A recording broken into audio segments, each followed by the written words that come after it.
Unang mensahe nga nadawat gikan sa atong manluluwas nga si Hesukristo. Nobyembre 9, 2010, alas 3 sa buntag.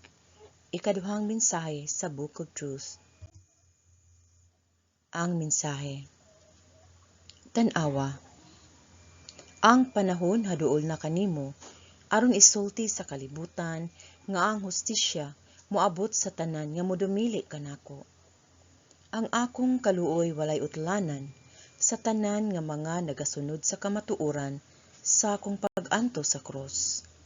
Kalipay sa akong mga sumusunod nga nagsalikway sa mga tentasyon nga ilang giatubang adlaw-adlaw. Ang uban nga nitalikod sa akong mga pagtulunan buta sa mga panaad nga akong gihimo sa diha nga ako namatay alang sa ilang mga sala sa krus. Ani ako sa tumang kasakit ug pagbati sa kamingaw sa pagkabiniyaan nga akong giantos gikan sa akong minahal nga mga makasasala. Alang kang kinsa gihatag ko ang akong yutan-ong kinabuhi. Ang yuta anaa sa kangit-ngit ni ining panahona. Sila akong mga sumusunod nagantos pag-ayo uban kanako sa pagsaksi ning kalibutan sa mga makasasala nga wala lamang mitalikod sa Dios akong tunhay nga amahan, apan kanako nga nag-antos sa daghang sakripisyo, aron maluwas sila gikan sa mga dapit sa walay katapusang pagkalaglag. Naghuol ako og naghilak sa mapait nga luha, sa kasagmuyo ug kasubo, sa paagi nga ako gisalikway sa ikaduhang higayon. Kiawhag ko ang akong mga sumusunod nga magtigom niining panahon sa kasubo sa kalibutan. Kinahanglan nila nga biyaan ang ilang pagkawalay pagpakabana sa pag-ampo ug mag-uban kanako aron matabangan kadtong mga kalag nga gikawat sa yawa. Aduna pay higayon sa mga makasasala sa paghinulsol. Walay sayon nga dalan. Kinahanglan kini gikan sa kasing-kasing. Mga magtotoo, ayaw kahadlok sa pagpagawa sa inyong hiniusang tingog aron pagdeklara sa gugma nga naa kanako alang sa tanan. Kristiyanos, Muslim, Hindu ug sa tanang pagtuo nga nakulangan tungod sa sayop nga hunahuna sa tawo. Nagatawag ako sa tanan sa pagbuka sa inyong mga mata sa matuod nga pulong sa Ginoo. Ang Ginoo nga nagpadala sa pulong pinaagi sa mga propeta.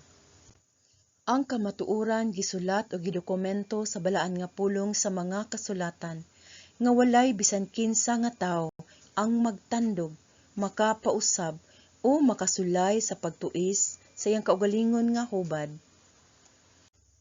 Adunay usa lamang ka Dios, mao nga ibutang ang imong hinagiban. Bukha ang imong mga mata ug sunod kanako sa kinabuhing dayon.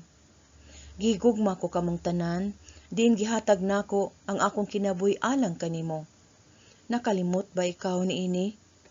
Pinaagi sa akong langitnon nga kaluoy, gihangyo ko kamong tanan nga mobalik kanako sa katapusang higayon.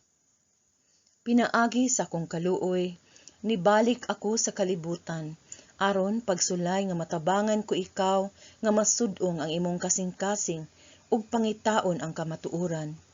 Ayaw tuguti ang malimbungon nga gun-ubon ka. Pangitaa ang kamatuoran, ang gugma, putli nga gugma, kini ang agianan, padulong sa gingharian sa akong amahan. Palihog hinumdumi ang akong balaan nga kaluoy, gigugma ko ang matag usa kaninyo. Pag-ampo alang sa pasaylo karon, tuy-ura ang imong mga kamot ug tuguti ako nga mugiya kanimo ngadto sa gingharian sa akong amahan.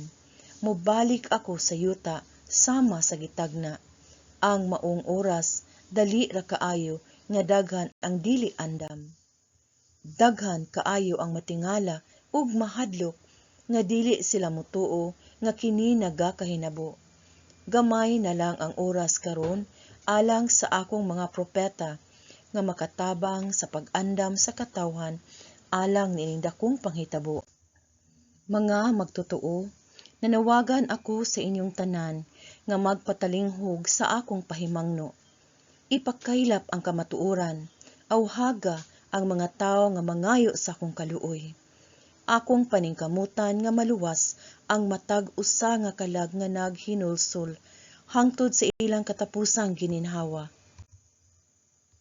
Dili ako makahimo ug dili ako mobabag sa ilang gawasnong kabubuton. Naghangyo ako kanimo nga dungga ug pamati sa akong pulong. Gihigugma ko kamong tanan. Gihangyo ko ikaw nga iampo ang pagkakabig sa dili pa ang katapusan sa panahon nga hapit na moabot kaninyo. Wala ako'y pangandoy nga hadlukon ang akong mga sumusunod apan gihangyo ko kamong tanan karon nga luwason ang mga kalag. Kinahanglan nimo nga pahinumduman ang matag usa sa panginahanglan sa pagwagtang silang una-una sa kalibutanon nga mga pangandoy. Hinuon, pangitaa ang mga hiyas sa yano nga pagkamapaubsanon, hawa sa garbo ug sa sayop nga pagsimba. Ang yano nga mga tao ang mag-una sa dalan sa pagsabwag sa kamatuoran bahin sa akong ikaduhang pag-anhi. Tungod sa kusog nga pag-uswag sa espirituhanon nga kangitngit, nga mikaylap sa ateyismo ug pagdagsang sa sataniko nga pagsimba sa masulub-on ug dili mapasalamaton nga kalibutan karon. Kini ang yano nga mga kalag, ang tinuod nga mga magtotoo nga kinahanglan nga modala sa kini nga buluhaton. Pag-ampo karon alang sa kaluwasan sa katawhan, ingon nga ang kalibutan karon padulong na sa dakong kagul-anan ingon sa gitagna sa sagradong kasulatan. Anaara sa katawhan nga gawasnong kabubuton sa tao, kung andam ba o dili sila andam sa pagpangita sa katubsanan alang sa ilang mga sala. Kinahanglan dili sila mahadlok. Ang akong gugma kanunay maluluyon. Imong manluluwas, Hesukristo.